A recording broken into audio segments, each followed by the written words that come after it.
All right. Well, we're live now on our second YouTube Live. Welcome, everybody. Thanks for joining.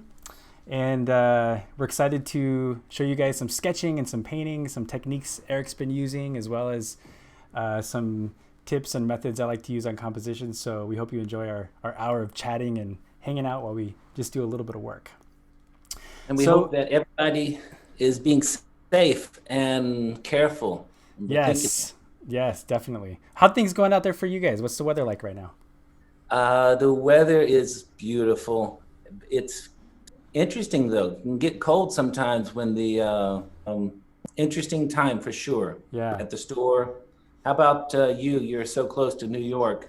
Yeah, it's been going good. We have a big hospital nearby, so we're being extra careful and making sure to just stay in, and we don't have any super mandated lockdowns, but we're all being really careful. But in the meantime, we're enjoying, being at home, catching up on things, and being able to catch up with our friends as well. So we're happy about that. Oh, and also, Amber cut my hair. Never picked up scissors in her life for a haircut, and she did it incredible. I think it's amazing. Wow. So she can clean your teeth and do That's your right. hair. Do both things at once. She did amazing. Well, I'm still rocking 1985, and I am going to be cutting soon. Good. It's about time. Yeah, it's getting dangerous. You look pretty good still. So let's talk about the projects we're going to be working on today. You're going to be doing some underpainting and talking about a couple techniques that maybe might be new for some people. I'll be working on composition, but tell us about what you're going to be doing. Well, this whole analog digital thing, we have it on our little Instagram, digital analog, and we haven't really planned to talk about that. But when you think about the two things, let me just ask you a couple questions off the cuff. Number one is, what's different about the tool, the physical brush or pen? Well, for sure. I mean, I'm not a super professional at traditional media, even though that's, I learned on a lot of that when I was in school. But for me, when you're working digitally, it's such a consistent experience. My brushes always behave the same way. I know what they're going to feel like. But by the same token, that's part of what I don't like about digital is there's no spontaneous accidents. When you're working on canvas, it depends on the canvas you got, depends on the temperature, the lighting that day, if the lights, throwing shadows on your texture, or even, when you're working on newsprint, how sharp your pencil is. I miss a lot of those unknowns, and what those bring to my piece. The other thing that's interesting is that you have a tooth on canvas to draw on, right? Yeah. And you do have some tooth on that Cintiq, right? There's a little bit Yeah, of there's a little bit of that texture, but it doesn't make for any happy accidents for sure. And in other words, I think the reason why we talk about it is we're not saying one's better than the other, but you do have to circumvent the digital world with texture or yes, brain. You have to physically, you have to purposely put it in, consciously put it in. With the brush types, you got to feel comfortable with the brushes, and you also, in thinking about this idea of size, what would you say about having a physical brush of set size? How does that affect drawing? Whether it's a pen or a brush, why is it different in the analog world versus the digital world? Yeah, that's a good question too. I mean, for me, clearly the stylus is can only detect rotation, angle, and things like that. I happen to have a Wacom art pen, which also detects barrel rotation. So that's really helped me approach what I look for when I'm using like a traditional flat brush. Because it detects the barrel rotation, I can get that chisel, rotate that around. So, and that's funny because I've tried to do the same thing with my physical brush. I've watched this. So I'm really working on holding my brush differently. Yeah. And physically move it around, use more of my arm. You're using your arm to draw. Yes, that's the same, right? Whether you're using traditional or digital, drawing from your shoulder, getting that big rotation is going to help you. And you have undo. I don't have undo. You don't have undo. That's true. All these different things. So what are you going to be doing? Okay, well, first, I'm going to be working on a couple of thumbnail sketches. In fact, I'll just show my screen here real quick.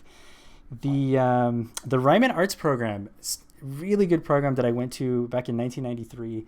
Herbert Ryman was an Imagineer back in the 50s. One of Walt Disney's early artist, in fact. Did a bunch of storyboards for MGM, then came to storyboard for Walt Disney Pictures. And then when Walt Disney went and pitched his first drawings for Disneyland to investors, called him in over the weekend, and Herbert Ryman basically drew up all the sketches that got Walt Disney the funding that he needed for Disneyland. So he's kind of a legend in the Imagineering circles. So when he died in 1989, his family put up this foundation, and it basically gives free art education to kids, high school kids in Southern California. And so I was approached in one of my other art classes by someone from Ryman Arts in 1993.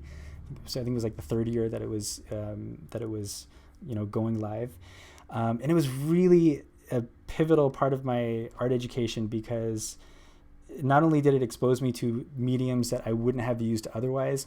It was held at Otis Parsons College in Los Angeles, but we also got to go into the Imagineering buildings, draw, do life drawing with the artists there, Wednesday nights. The class was held on Sundays, but it just gave me a lot of exposure to things that I wouldn't have had otherwise. So it's a really beautiful program, and it's still going today.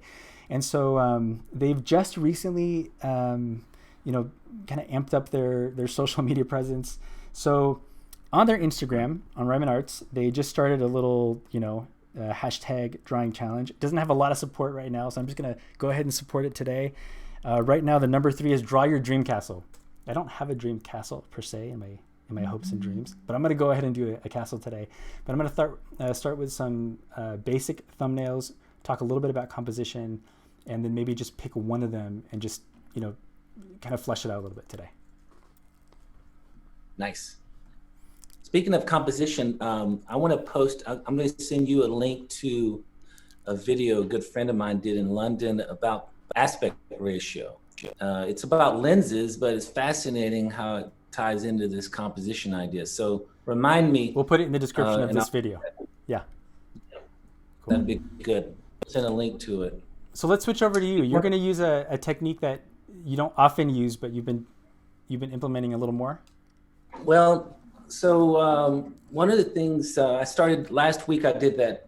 I started adding thin color to a ground, and so it had a lot of people asking, what is a ground? What is an underpainting? And so a ground, there's different terms in art, but a ground oftentimes is just a tone canvas. Mm-hmm.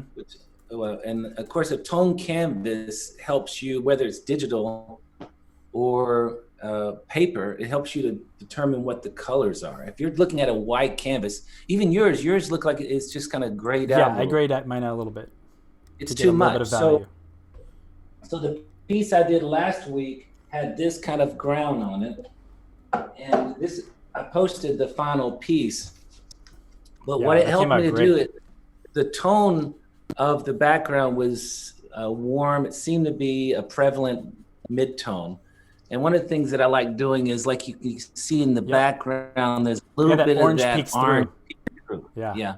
And to me, it gives this color harmony through the whole thing, right? Because you have that single color pushing through all of your colors, and it's almost like an instant palette in some ways.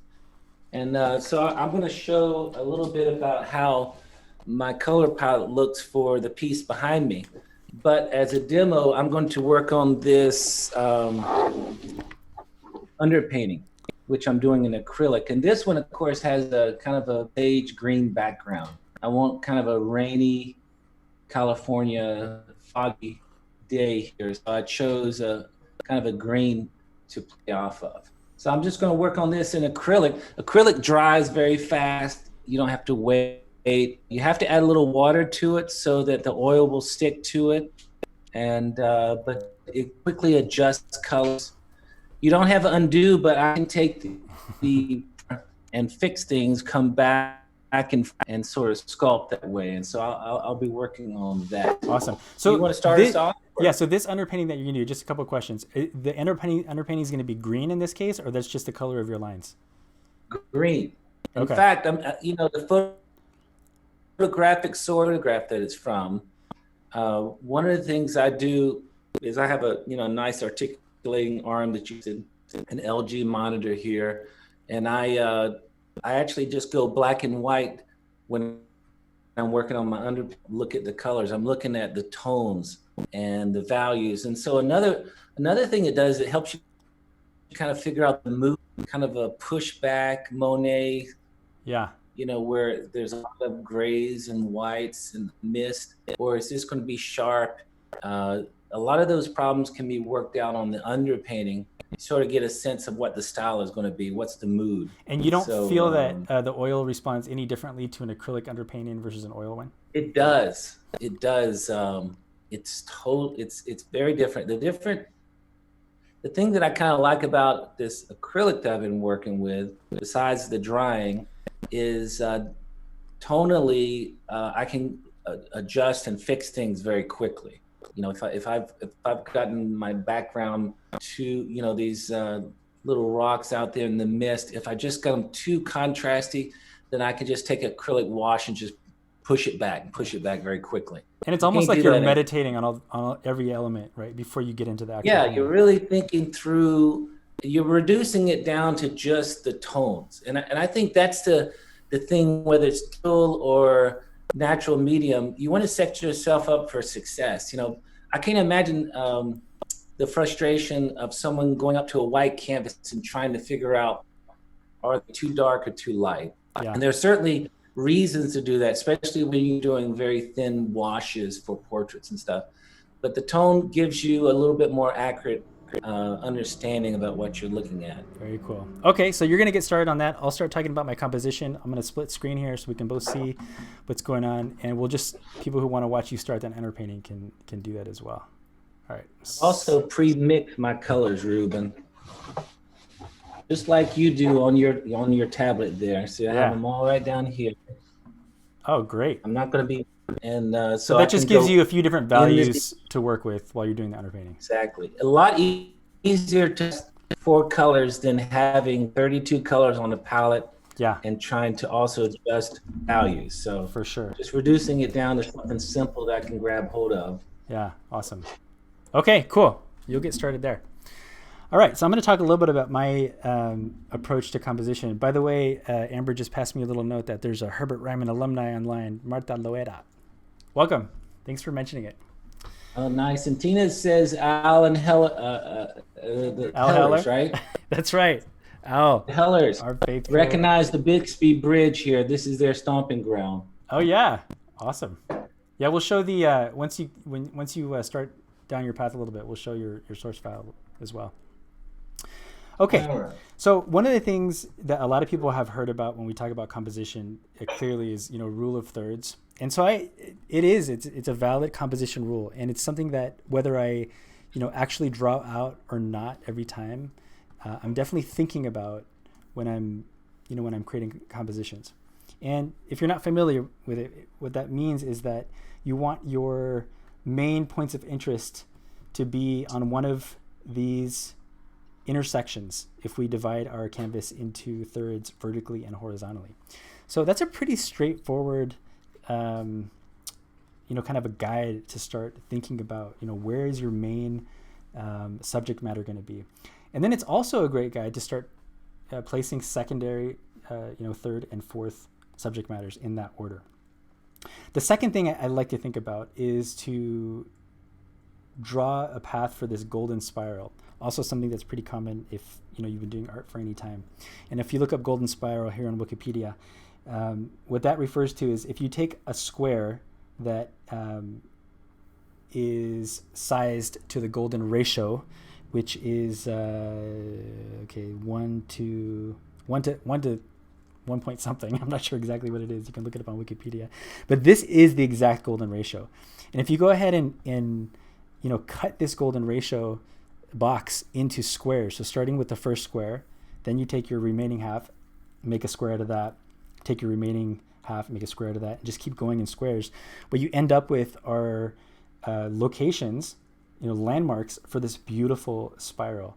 And it's just a really pleasing design that's found in nature that just really takes your eye all the way down. And you'll notice that it doesn't necessarily go down to a center in the middle of your space. It actually kind of exponentially, shifts down to this little moment. So it's just a really pleasing way to guide your eye through the composition. Now, I don't really go through the effort of of kind of creating that golden spiral mathematically every time. But what I do try to do is make a spiral that starts in my center of interest and just, draw something like that approximate the spiral. And what that's going to help you do is try to find ways to place elements not only in the centers of interest on your thirds, but also, along these curves that just kind of help you build, a path, a little bit of anticipation for that main area. Now, what do you think happens if you don't place things in those centers of interest? What's the result when you just kind of willy-nilly start placing items in your composition? What can happen? Do the golden ratio police come after you? They show up. Yes, absolutely.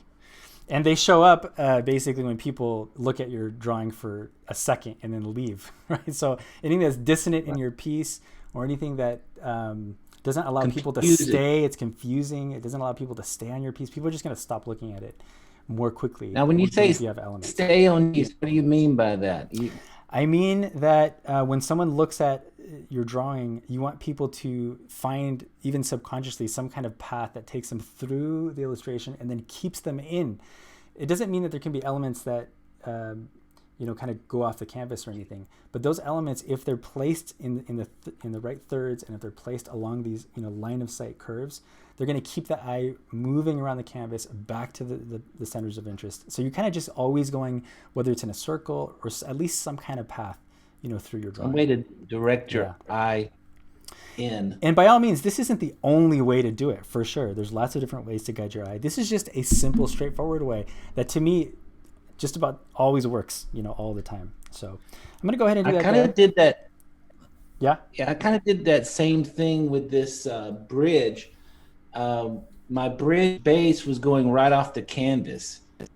Okay. And I actually added all of that fog so that it would keep your eye, on the detail here. Cool. So don't be locked. If you have art source, that's what Photoshop's for. Yeah, exactly.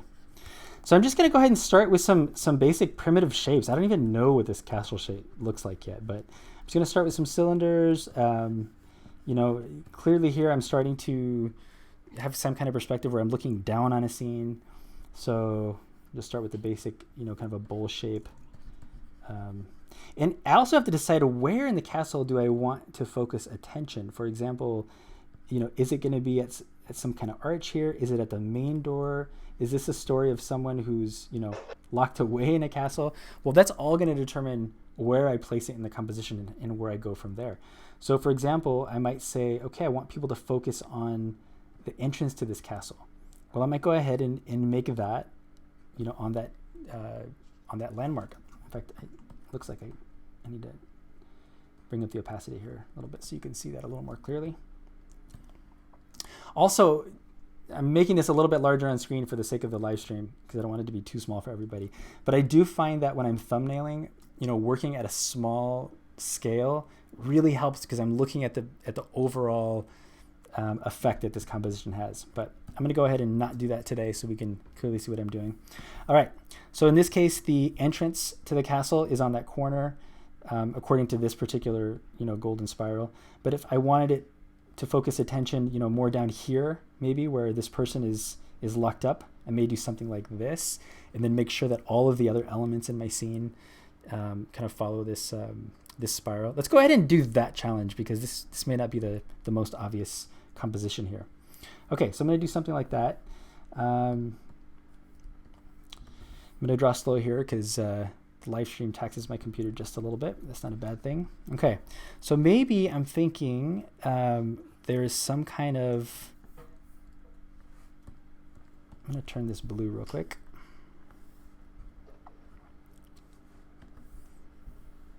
I'll multiply it. Okay. Maybe there's some kind of mountain range. Maybe we can start with that. Just something that's simple. Some horizontal lines here that kind of draw us into this. Maybe it's like a little valley. Now, I want to focus my attention here, so I don't necessarily want to cover it up with a giant silhouette. Again, this is just my method. There's solutions for everything for sure, but just as a start, I'm going to go ahead and make this hill kind of intersect where I want this center of interest to be as well. So again, there's some lines that are just reinforcing where I want people to look.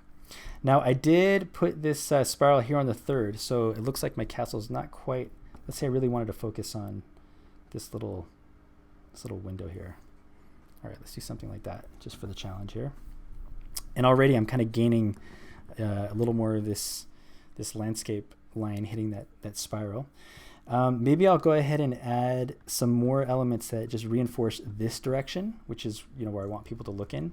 So I'm just going to think maybe some big clouds, and even subconsciously these clouds, which are definitely an element of the piece, are hitting these third points, which is really nice. I'm going to go ahead and turn these elements off real quick, just so we can see where we're at. Okay, not bad. I'm going to keep going further here, and the clouds are going to tell us a lot about what the mood of this piece is. So these to me are pretty, happy day clouds. So let's do something. Let's say we wanted a little more moody. We could even, create clouds that are a little more wispy. I'm not quite sure maybe there's a storm coming. Storm in the castle. Or storm in the castle, exactly. Yeah, I kind of like that. Oh, guess what? I put these on the wrong layer. Let's just do it again. That's the other thing, is you cannot be afraid of just drawing stuff again.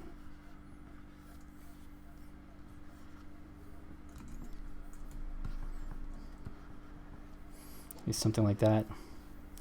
What did I have here? Okay. Again, these are just small thumbnails. We can keep, massaging this. All right, I'm going to do that. And then I'm going to go ahead and just delete this bottom half so it's not distracting us. I'll go ahead and group my composition guides, turn it off. And there we go. So this one is, focused on this lower third. Now there's a lot that has to happen with this piece, to really draw your eye tonally. Like, these lines here are quite dark, so they're really drawing our attention. I'm not totally focused on that right now. I'm really trying to think about what story I want to tell, and maybe just to reinforce that, this is where we want to be. I'll just give that just a little bigger outline. Maybe there's a couple more spires here. Again, these are pointing up, right, to where we want to look. Maybe some of these shapes. This is kind of like your classic castle. Oh, by the way, Herbert Ryman also designed Cinderella and Sleeping Beauty castles. That's what he's kind of most famous for. Great. So even though really? Most of the castle is not in our picture, what we are getting is our center of interest, in the right spot. So that'll be one version. All right.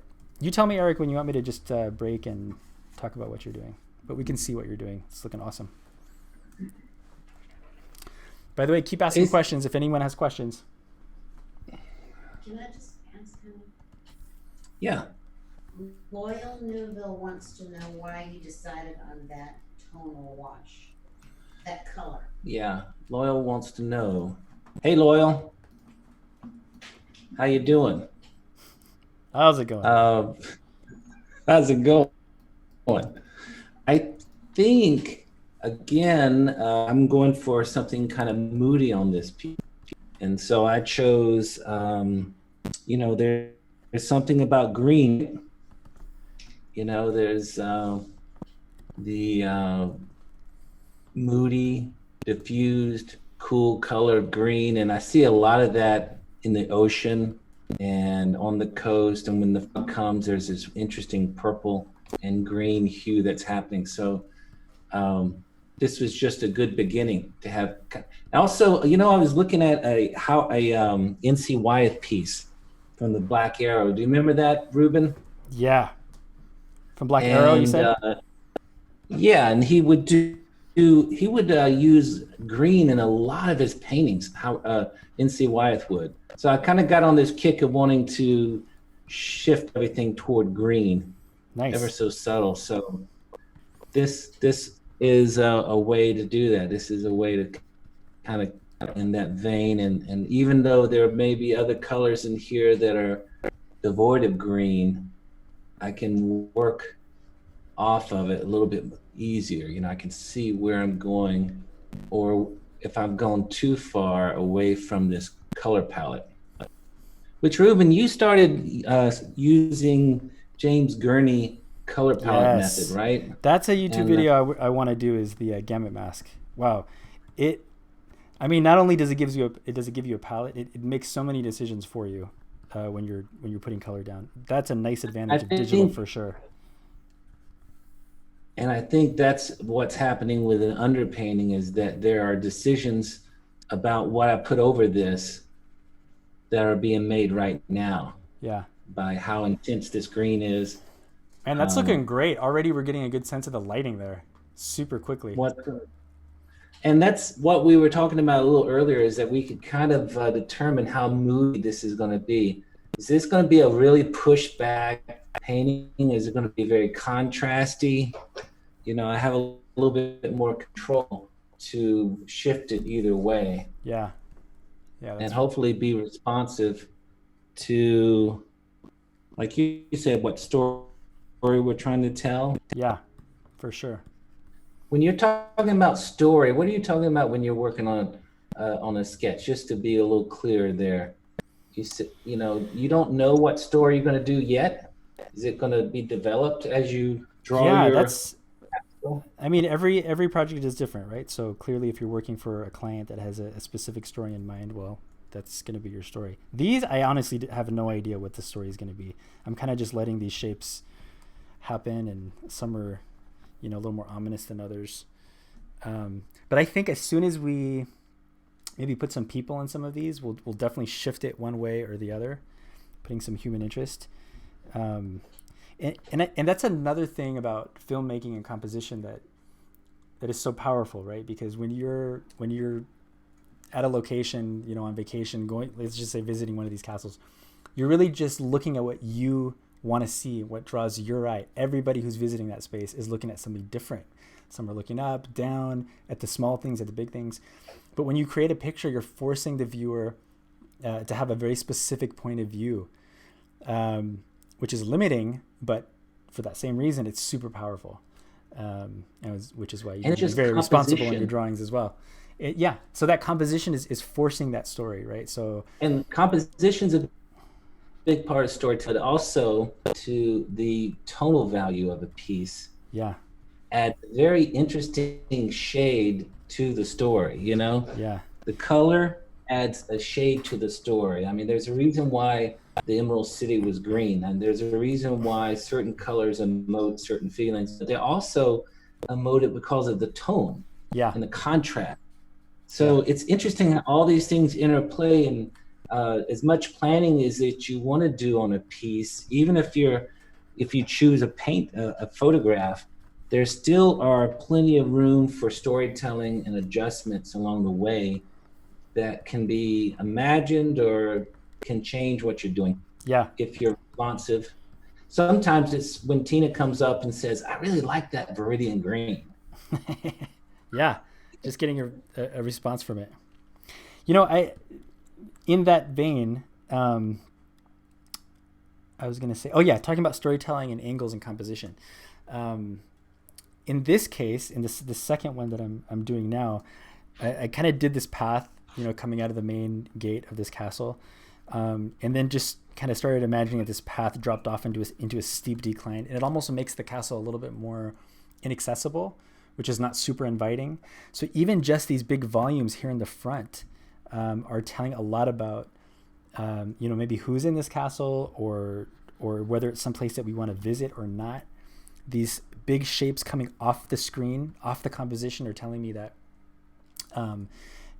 that this is kind of a larger than us, type of scenario, where we're very small compared to whatever is in this castle, or whatever it holds for us. So all that has to do with the composition. And Kind of interesting. yeah, Um, I'm just and going to it's point like, out. Oh, sorry, you go ahead first. I've got a little latency there. sorry, just along that line, it's interesting that I'm working on this Bixby Bridge, which is featured in just about every car commercial in America. And for some of the reasons that you just said, the structure itself has a story. Yeah. And the base of this bridge looks very. Are you copying what I'm doing? Similar. What's that? Wait a minute. I mean, it's similar. The way the structure is similar. It has a castle-like feel. I mean, Yeah, we didn't you're right. really plan on that. You're totally right. This thing, can you it rotate kinda your looks- camera a little bit to the left and up? Oh no, you're working on the bottom there. Never mind. You're good. You're good.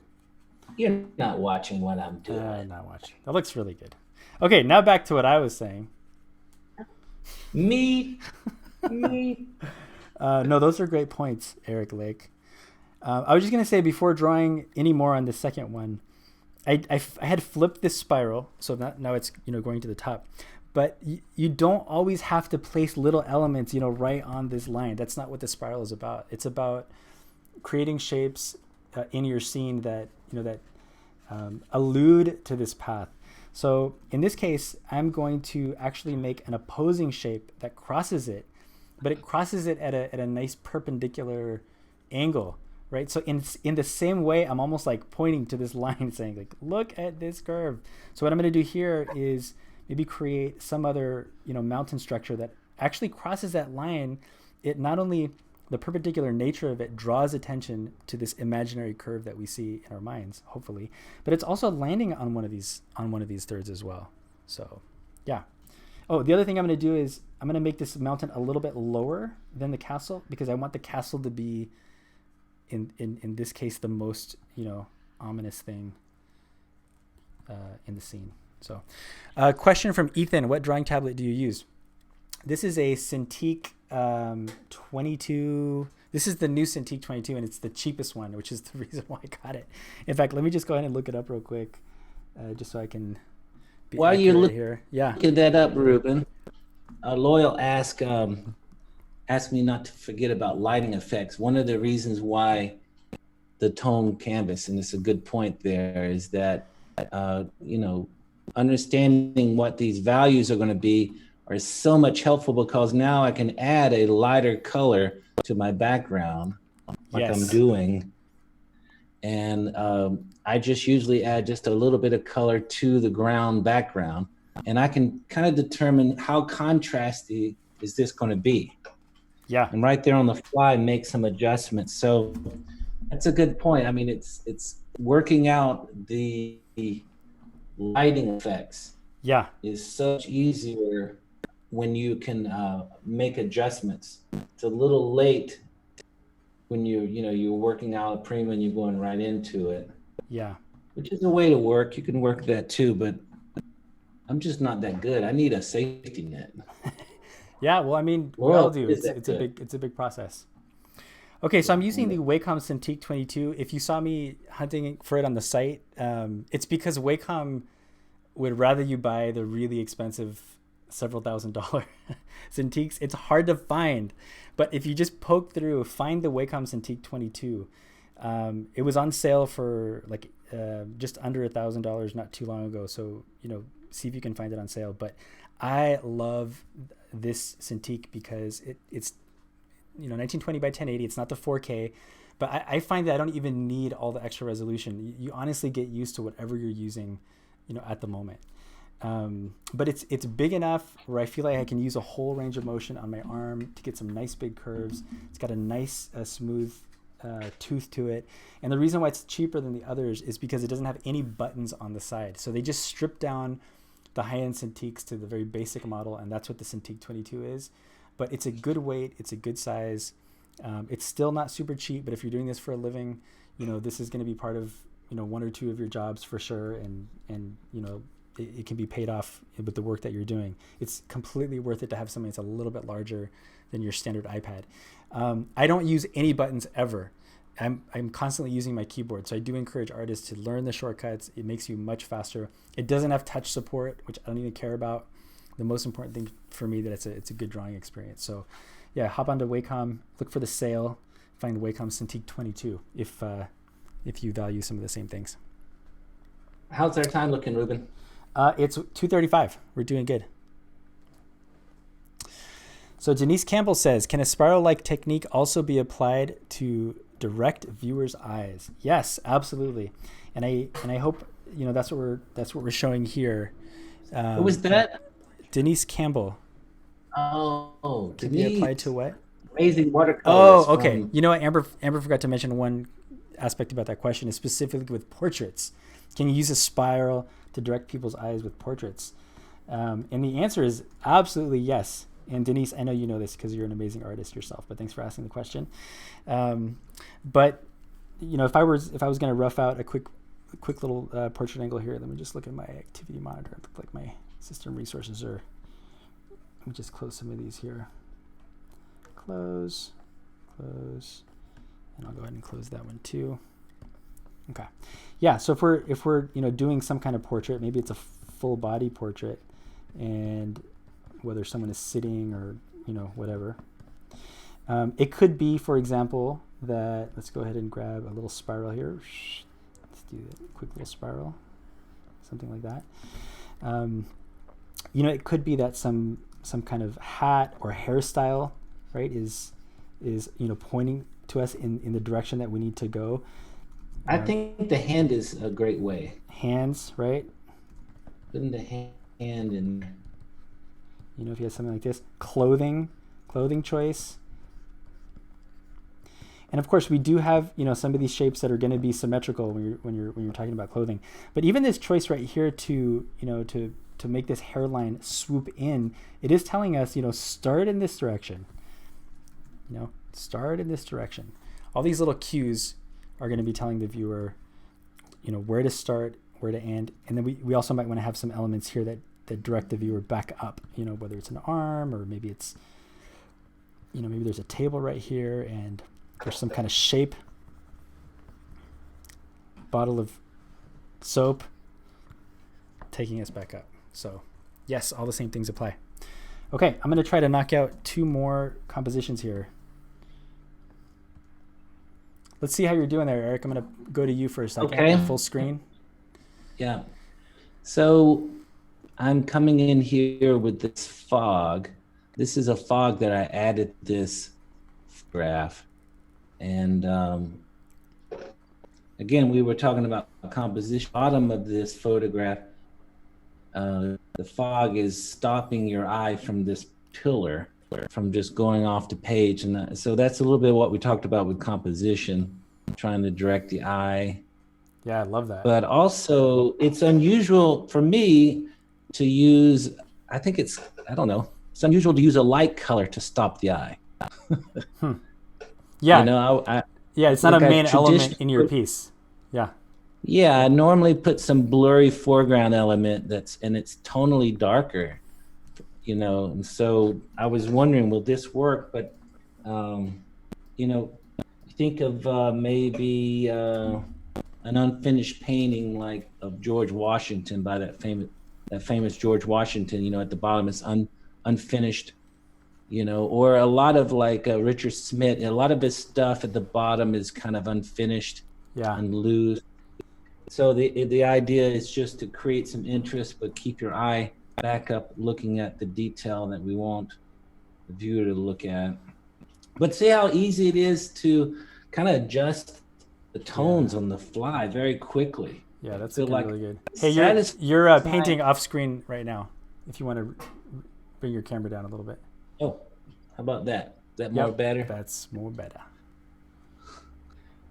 It's satisfying, and also to be able to, in a short period of time, see everything sort of develop. Yeah. To me, this is, I mean, every part has its challenges, and sometimes even this part can be daunting, but I don't know. I really enjoy this phase of any drawing, whether it's doing the underpainting or the sketches. You're just really sculpting something, and you have so much creativity to force elements into the scene that help you and removes elements that don't. So now when you're doing something like this, and I kind of call this mindless a little bit, because I'm not really choosing what I chosen. I did my rough layout, you know, now I'm just kind of going, you know, instinctively. At this point, do you feel like you could be listening to music right now? Yes, I do. I often listen to music when I'm, because I've heard you, I mean, and I've read also you know, how some animators, they don't want to listen, or artists, they don't want to listen to music at certain times of your creative process because you're not paying. Yeah. Certainly, you yeah, or certainly imagine? when I'm timing things out, I mean, going back to some of the original, Disney methods, who were kind of the pioneers I mean, in Seb's creating going to kill me emotion. right now for saying this, but Yeah. keep going. It's true. He's music all the time, 100%. But for me, personally, when I'm timing things out, I have a hard time combating, the rhythms that I'm hearing. So if I'm animating something, or if I need to kind of pace something out in an edit, certainly music is distracting for me, during those moments. But also when I'm trying to interpret maybe a script, and if my brain is just like really crunching, it's almost like the load that you might have on a computer. I just have to shut down applications in my brain so that I can just focus on one thing at a time. Once I have all my concepts out, then I can be paying attention to other things, talking like we're doing right now, even though I'm talking and kind of doing these castles, but I'm following basic principles and rules. Then I feel like I can add more in my brain processing. Speaking of, Seb says he forgives you. Thank you, forgives Seth. me. And also, it's their anniversary right now. It's 7 young. Congrats. You know, Aww. how many years? Is it 4 years? Nice. 4 years. Okay. So for some reason, my computer's dragging a little bit. Correct. Okay, so I'm just gonna draw slowly here. Speaking of computer load, let me see if I can free up something here. Hold on for a minute. My brush is kind of dragging a little bit. Yeah. Let me reload it. There is the advantage. Okay, there it goes. Getting a little more Yeah, but it gives processing power you here. less things to blame. It's true. I have to take the brunt alone. Okay, on this one, I'm going to make this spiral much larger. And I think what I want to show here is that Let me take a look at what you're doing. I'm not paying attention. Okay. Let's see what you're doing. So I'm going to make this spiral a little bit larger. I'm going to put this hotspot right here, and let's see if it'll give me the response I'm looking for. Okay.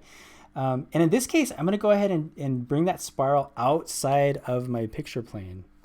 And this goes to show that you don't necessarily need to have that spiral inside your canvas every single time. But, if you have elements that are finding these curves clearly coming in and out of your canvas, I find that the brain makes up for it in the viewer's eye, and it's almost like you find that corresponding curve, off the canvas, and then right back onto it again. So I'm going to try that in this case. Okay, this time I'm going to do something. Yeah, this time I'm going to do something much more distant. This one's going to be way back here. And I think we'll get this idea that there's just a little bit of silhouette back there.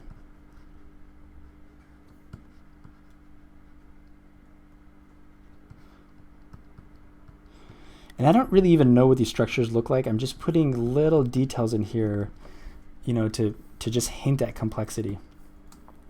And I think in the foreground, I'm going to put some kind of shape here. And you know what? I might reverse this spiral because I think that I want some kind of knight character to be like running away from this castle, maybe.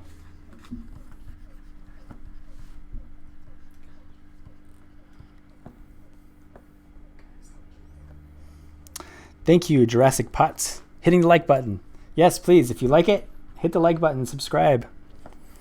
And also, the very dramatically named Cecil the Game Lord. He loves the camera angles this week. Thank you so much, buddy. It's still the Game Lord. I wonder how many of these challenges with the castle are going to be kind of a dark in nature. Yeah, probably a lot of them. Disney princess. I'm not quite sure what. Okay, I'm gonna get some reference for this horse because, But anyway, I want this guy kind of pulling up over the ridge.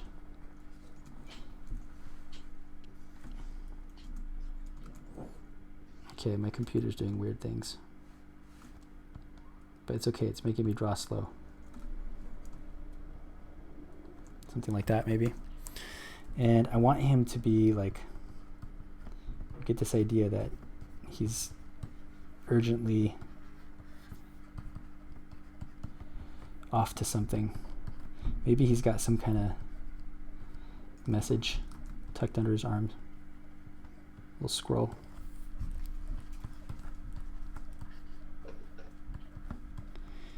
He's gonna have the little hoofs there, trying to get up that hill.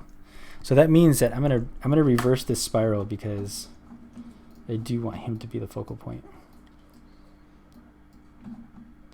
Okay, and it also means, since I reversed the spiral, I'm gonna go ahead and move.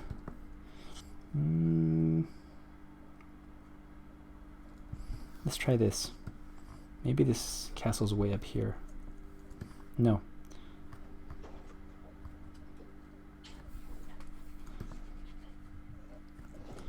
I'm going to put this castle off to the side. For some reason, a lot of this is just gut feeling too, right? If I put it right in the center of that dot, I feel like it's just drawing attention to it. But I'm just going to nestle that hot spot right above the castle. So we're not looking at the castle, but it's creating a secondary character in there. And that's going to give me more opportunity to maybe directly put some shapes on this line, especially because I have this spiral escaping the canvas. I may want to go ahead and just create a very specific little spiral there. Maybe this is some kind of, make that a little bit larger. Some kind of tree ridge or something, I don't know. Okay, and now this guy, I wonder if he actually, no, I do want to keep him right in there. I almost want, here's my hot spot right here in this third. I don't necessarily want to look at his face. I want to get this sense that it's a struggle for this horse to get up the hill. I think that's what I want to focus on more. So I'm gonna put the hot spot right there where the horse is just coming over that ridge. I think that's a nicer composition for me. I want to stress something else too at this point. If I spend too much time detailing out these shapes, I'm gonna hate to erase or restretch or whatever. So I don't spend a lot of time on the details. I'm just putting big silhouettes and just very rough marks about direction of people, just blocking in. Yeah, even using a big brush right now stops me from getting too detailed, because I could be using a brush that's this size and still be drawing. As soon as I do that, I'm going to start noodling away and being distracted by maybe even things that I'm not quite sure how to draw yet. I'm sort of doing the same thing by chance with these clouds, because they could just, you could lick this canvas to death with an airbrush cloud effect. And yeah, it's just not the style that I'm looking for. I like to go a little bit more blocky. So my brush is kind of making me go a little bit more blocky. And the thickness of the paint is doing that. So it's a similar little world there of trying to achieve something that's not too overworked. Yeah, for sure. Hey, we got 10 minutes left. I'm trying to find, all right. I'm going to go with my, I'm trying to say like we need to get this clean spiral in here. So I'm going to find some kind of shape that I do want to kind of hit this corner and this corner too. I think right here.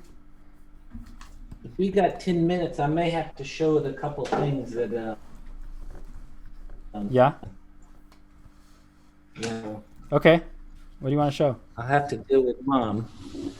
So here is the, that's the beginning, right, of the underpainting. All right, I'm going full screen. So I'll keep working with that. Wow, that looks great. And I'm just starting to get kind of a feeling for it. Here's my art source on the left here on the little arm. Nice. I can just grab the mouse and wow, I love what you're doing with the fog. You're not being so literal with it. So the fog I added into it, and then, but see, it stops it right there on the bottom.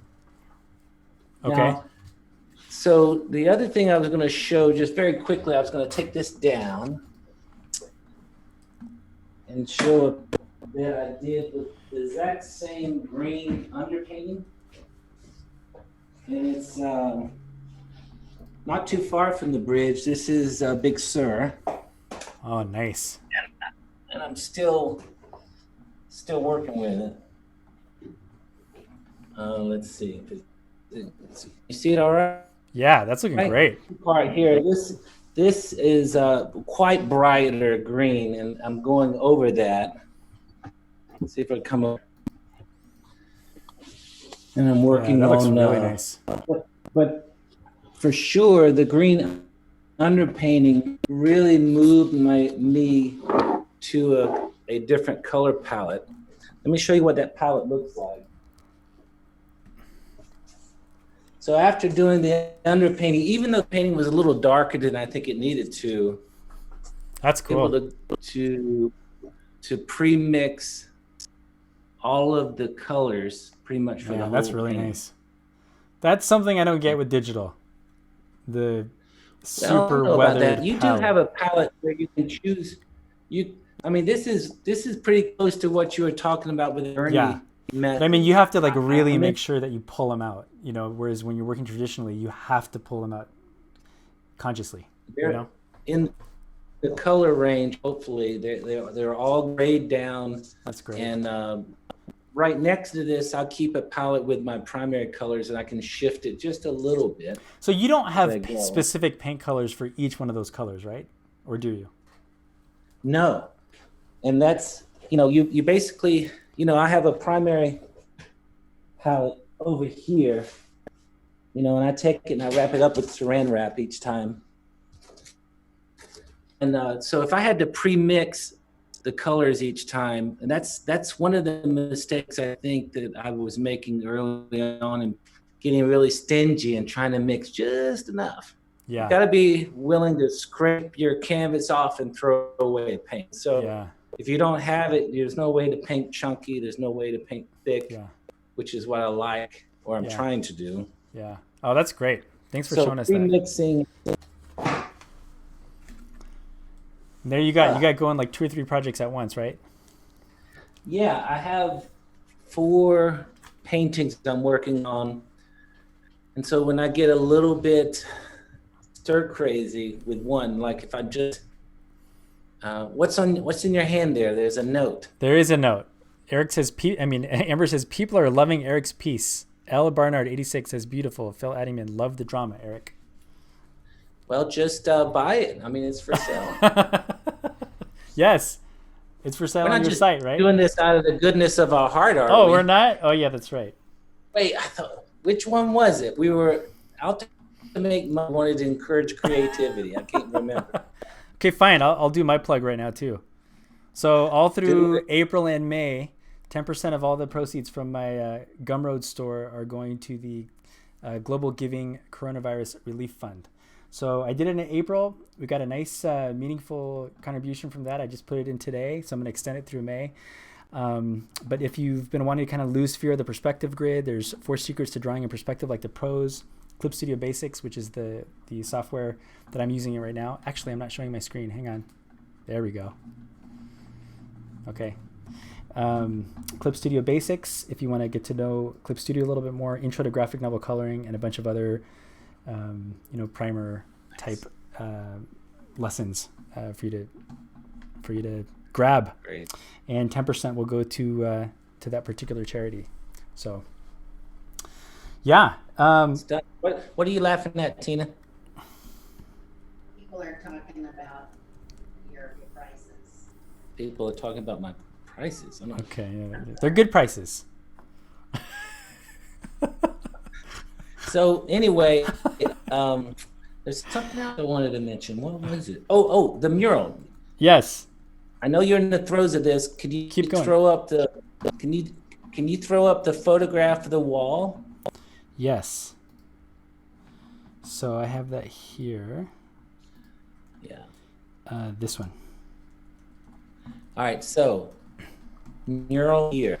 I'm gonna have the next time we do this. I'm gonna have a series of thumbnails like you're doing there for this mural, but I've already heard about 3 ideas. I'd love to hear some more. Okay. In particular, though, I want to limit this down to a train and a politically correct depiction of an American Indian. Okay. That's going to be How's that for great. narrowing it down? Yeah. No, but I mean, 2 great topics, you know? The Peltons here, this is their beautiful house here, and they have a train room that I'm going to show you next time. Oh, awesome. That has hundreds of feet of track. Wow. So we need to It's do like model train track. Clearly, it's like Yeah. a model train room. Fantastic. So okay, so next week you're going to be showing us and maybe working on the composition for this mural a little bit, some inspiration. Yep, getting some feedback from Instagram Okay. and my email website. Okay. And I think next week I'm going to be talking about an activity from the book that I recommended last week, and a couple of people actually bought the book, which is great. I hope you really enjoy it. This was the one, Drawing Nice. Lessons from the Famous Artist School. And one of the exercises is called Occurrence of an Incident. And what that means is that when you're telling a story and drawing something, you take something like a window, duplicate it 4 times, and then try to add on the same window a different story. What happened in that room? Is it a kid's room? Is it an abandoned room? Is it a hospital room? So what is the incident that occurred to that particular object? And it's just a great exercise to stretch your brain into thinking about how details can completely change your base object. You can even do it with a chair. What happened to this chair? Has it been painted a million times? Did it break one of the legs? It's been repaired? Is it brand new? So occurrence of an incident is a great exercise. So I'll be working with And that what next chapter week. is that in the book there, Ruben? Oh, I should have looked it up. The name See of if the I book can find it real again, quick. just for everybody. This is Drawing Lessons from the Famous Artist School. And we talked about this on our last episode, so make sure to go and check it out if you missed it. But yeah, I'll put the chapter in the description about where that is, and Now it's you're from the gonna- original course.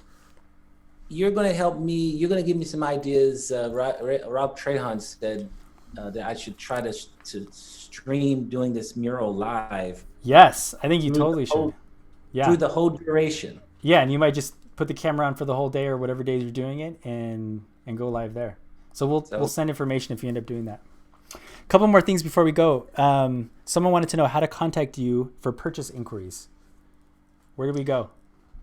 It would be ericlakeart Art. at Gmail. Yeah, .art. No, Oh, excuse no. me. ericlakeart ericlakeart at Gmail. at Gmail is the email. The website is ericlake.art. Okay, great. Thank you for that question. I'm going to be finishing these up a little bit later. I'm just going to number these 1, 2, and 3. I'd love to hear in the comments what people's favorite composition was, and I'll just wait a couple days and go ahead and finish that one off. Someone asked you're gonna also. post- Yeah, I'll post it. And I'll post the Bixby Bridge here from the Bixby Canyon Bridge. I think tomorrow, the underpainting, I'll post it. Okay, great. Also, Warren Pankowicz asked if I had finished the Raptor piece from last week, and I may go ahead That's and color this. fantastic. Thank you. I may go ahead and color it at some point in the future, but I just did a kind of a basic tonal value. But I think what I did want to show here is I used that same spiral approach in this piece as well. So this hillside is leading our eye right through. Even this kid's body shape, even though it's not right on the spiral, is still swooping toward the moment that I want to highlight. His perpendicular leg is crossing over and telling us this is the spot to look at. So we're coming all the way down here. Her leg is right on that line. She's looking back to tell us that there's something big happening up there. Even the direction of her head is almost following that curve. And all of these elements back here are kind of leaning in, as if to say, just, keep following this little line here. So again, there's lots of ways to use this spiral technique. It's a real straightforward one. It's not the only one by any means, but if you're new to drawing and new to composition, don't try to invent something on your own. Use some of the tried and true methods first, then you can start breaking the rules and go from there, right? Nice work. Anything else on your end? Just that it's great to be with you. Yeah, And likewise, man. And thank everybody for tying in. Yes. And And did we have any big snafus this time? No, I just need to get a faster computer. So if someone has like, $5,000 just, laying around not doing anything, and, email me. We had no snafus. It worked out great. All right, except and also for that comment, except for that crass comment of asking for $5,000. I think we almost that's true. Maybe we'll just cut it out at the end. Okay. Yeah, go ahead and like and subscribe. Also, Yes. make sure to turn on the notifications so that you know when our next live event's coming up. You can always just go to rubenlara.com/live, and it'll take you right to the next live event page. Of his new video about aspect ratio, which really dovetails nicely into what you're talking about. Yeah, great. Sorry for saying dovetail. Thanks everyone for joining. We hope if you're an artist, we hope this inspires you to just get to it and do a little bit of drawing every day. And we'll see you on the next round. Absolutely. All right, guys. Thanks so much. Bye. For joining us.